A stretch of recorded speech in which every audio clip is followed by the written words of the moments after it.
Hey, what's up everybody? It's Trent with Bully Barn. This is going to be the build series on the barn. We're super stoked to show you guys, and let's dive right in.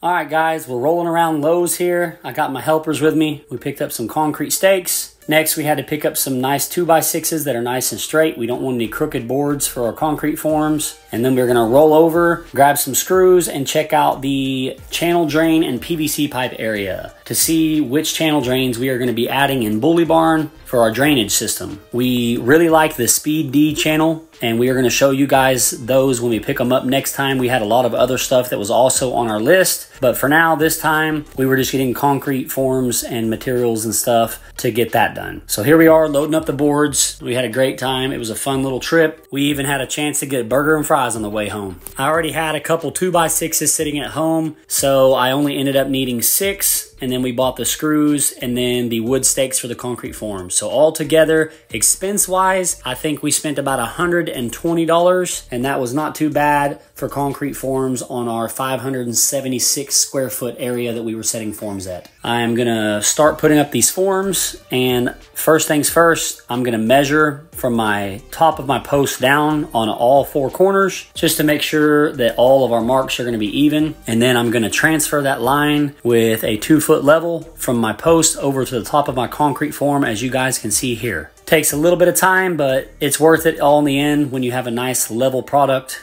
And I'll sit back here, check out this form, make sure we're nice and straight, and take several different measurements from each one of the uprights just to make sure that we're still golden on our measurement. And I think I ended up going 77 inches down from the top. That's where the top of the form is going to be. And the concrete is going to stick out past these posts about 4 inches. That way we have room for our C-purlin and our sheet metal to come down on top of the concrete. And here I am at the other end, checking, measuring, making sure that we're nice and level. So both ends are kosher. We're good to go. So right here, guys, after I got all the forms put up, I have string lines stretched across in 3 separate areas. You can see the pink string line there. So all that's doing is give me a reference point where I can kind of see my high points and my low points, where the shell is higher and lower. So now I'm just moving material around just to kind of level it up a little bit more, because you want that concrete to be nice and consistent throughout. So we want about 5.5 inches or so all throughout the entire foundation. And this shell and stuff is kind of hard to work with. It's not like soil, so it's a little rough, but we got it done. I spent about 3 hours or so raking throughout the day. After that, we're gonna sit here and stake a few stakes in, especially in certain problem areas where we really need to reinforce, where we don't have a lot of extra support as far as like the soil goes, especially in the front side of Bully Barn, right behind me here. We used a lot of square tubing and 2x4s. Even here, I'm making a 2x6. It's one of the last boards I had, and I needed another stake that was gonna be real beefy, so that's what we went with. Put it in, set some screws in, and then we're going to set a couple others just to make sure that we're nice and sturdy, because whenever we start to pour concrete, we do not want the boards to bow out or blow out. If that happens, you're going to have some serious issues, and you're going to lose all your concrete, and you're going to have a real big mess to clean up. So that's another reason why we're reinforcing the outside a whole lot, and we're also going to bring in some dirt along the backside to reinforce it as well, to make sure that we don't have any concrete that's pouring out of the bottom of our forms. And we also have to pick up some rebar chairs, and rebar ties. That way we can get the rebar off of the shell, but still deep in the concrete. Now we're going to transition back to the walkthrough, so hopefully you guys can really grasp what we have going on here and get back to the explanation of our entire kennel setup and what we have planned. We put forms up. First things first is I designed this building in my head, put it to paper. You know, we wanted it to match our logo. I tried to design it in a way that be a real functional kennel that is not massive, but very efficient. And that's kind of what we did. We wanted it to look big. We wanted it to look tall. We want to have that barn look to it. And so that's what we did, guys. Brought the shell out first. We had to have all that leveled and stuff, and kind of like somewhat close, and it still wasn't perfect. But we put all these posts in. I think there's like 30 posts all together. After that, I built the trusses. We put a bunch of C-purlin, which is just our square tubing here on the sides, and then the top of the roof for sheet metal to go on. We still have a lot more of this square tubing, the purlin, to put on the side in order to screw sheet metal to. But I'm gonna take you guys through this, kind of show you what we've done. So far, we've got these forms up. You can see we've got a ton of bracing, because we really had to beef it up a lot. especially on the front side over there. This is actually the back side of Bully Barn. So right here is going to be a walk-through door, okay? Right there. This is just a brace that we kept up to keep it square. So we'll be taking that off there. After I got all the wood forms, concrete forms where I wanted them, we actually have to go in a little detail here. We have it coming off of the post a ways because we're going to have this square tubing, you know, that another one here, another one here. We're going to have a few of those. And then on the outside of the square tubing piece, we're going to have our sheet metal that screws to that. Well, we want that sheet metal to come down and meet the concrete. So we'll have a slight ledge here. But on the outside edge here, we're going to bring in more dirt, more soil and stuff, taper it off a little bit to the ground so we can add more concrete. So we're going to have concrete actually butt up to this concrete after we pull these forms off. We're going to have more concrete poured for the outdoor runs. Okay, that's going to be the indoor portion. This here is going to be the outdoor portion, and it's going to go all the way down. We're going to have kennels on both sides all the way down. So far, like I said, we got forms up. I've been in here with a rake and stuff. We've spent quite a few hours working, but I've got string lines put up between each one of these sets of posts. These are 8 foot apart. So here's another 8 foot section, and then there's another 8 foot section. So in between these, I have string lines with a nail right here. I don't know if you guys can see it well on the camera or not, but we got string lines put up, stretched across, so I could take measurements, you know, with my tape measure and make sure that our ground is consistent, you know, throughout. So we've had to move a lot of material around from one side to the other, one corner to the other corner, you know, and so on, and checking measurements again, moving material, checking measurements. But I am going to be doing most of this build myself. This is the first episode, even though we missed quite a bit of it as far as like actually putting up the posts and stuff.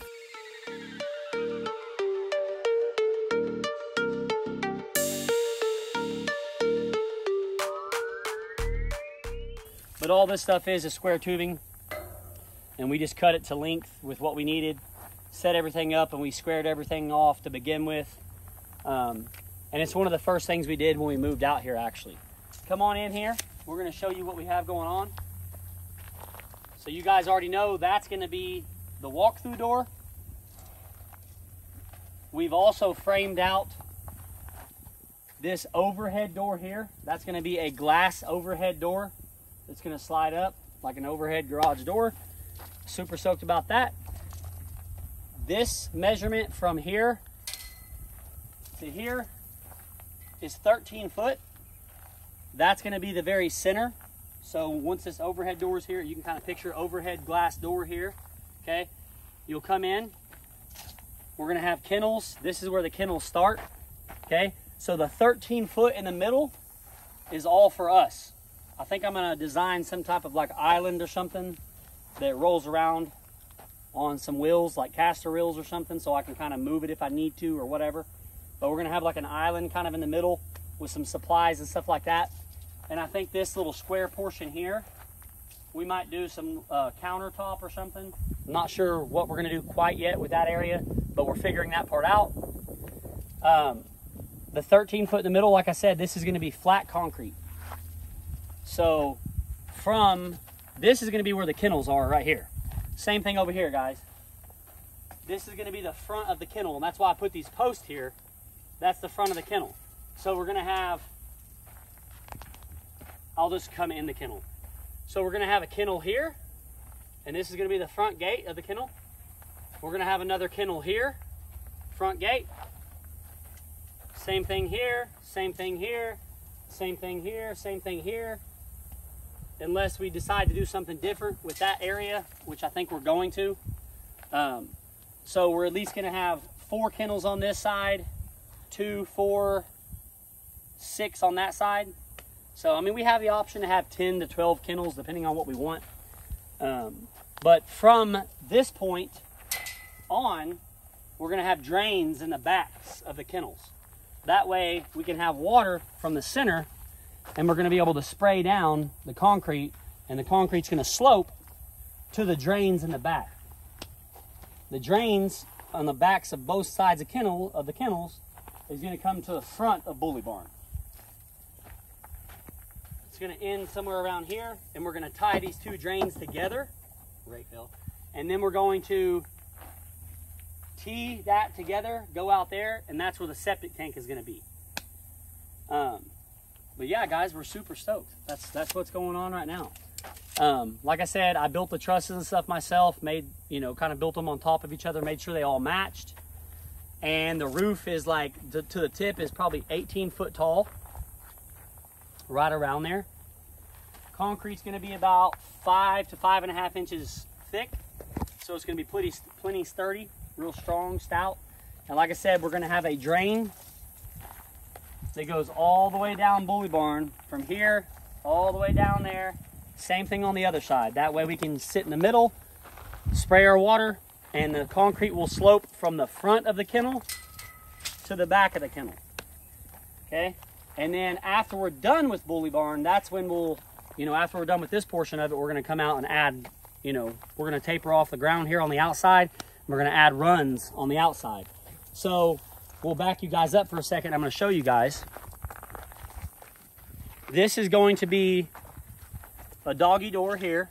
Okay, I've got to frame all these out. Another doggy door. So every kennel, again, doggy door, again, doggy door, doggy door, doggy door. That way every dog has an indoor kennel and they're going to have an outdoor kennel. That's how it's going to be. We've added in a lot of support here with these metal pieces of square tubing, even though I do have concrete stakes that are still. We'll take you guys around front real quick. I've got some added dirt here. I'm gonna bring in some more, and we also have to bring in more to taper off here on the sides before we do our side concrete runs. And I'm gonna move this dirt around a little bit because we've got to come out with our T-joint and PVC pipe and stuff that we're super stoked about. But you guys can kind of see where the overhead door is going to be. It's pretty exciting. You got the look, the aesthetic, you know, bully barn that's there. Like I said, it's the same thing as the hat, same thing as our logo. We'll slap that up here so you guys can see, but it's just a lot bigger scale. But we're really excited about it. And then, like I said, we're going to have a glass overhead door. And then after that's built, probably when we come in and do our runs on the sides, we're going to have them build a concrete ramp here, probably. But like I said, guys, I'm going to do most of the work myself, and we're going to be doing a build series. This is basically the first episode. Every one of these is going to be kind of raw, just like this. So we are very excited about it, guys. I went and tampered most of this shell to get it nice and compact. We've had a couple rains as well, but went through with the tamper and tamped down all this stuff to get it nice and firm and compact before we get ready to pour concrete and do drains. We got to get some rebar and stuff like that as well. So the reason why we reinforced the front side a little heavier with the metal and wood was because it's a little bit higher elevation, and our land naturally kind of slopes downhill just a little bit here. And that's kind of the look that we wanted anyway, for bully barn to be not necessarily on a hill, but for the land to taper up to it in a way. And it helps with runoff and stuff like that as well. But the front, we don't want to blow out whenever we pour concrete here. Concrete's going to be real heavy up next to that board. So we want to make sure here that, you know, plenty of weight can press that without it blowing that board out. Because if that happens, we're going to have a mess on our hands that we're going to have to clean up, and then you've wasted all that concrete. So that's why we have it so reinforced everywhere. We want to make sure it's nice and sturdy, and it can withhold that weight of the concrete. After concrete's poured, we'll pull all that stuff off.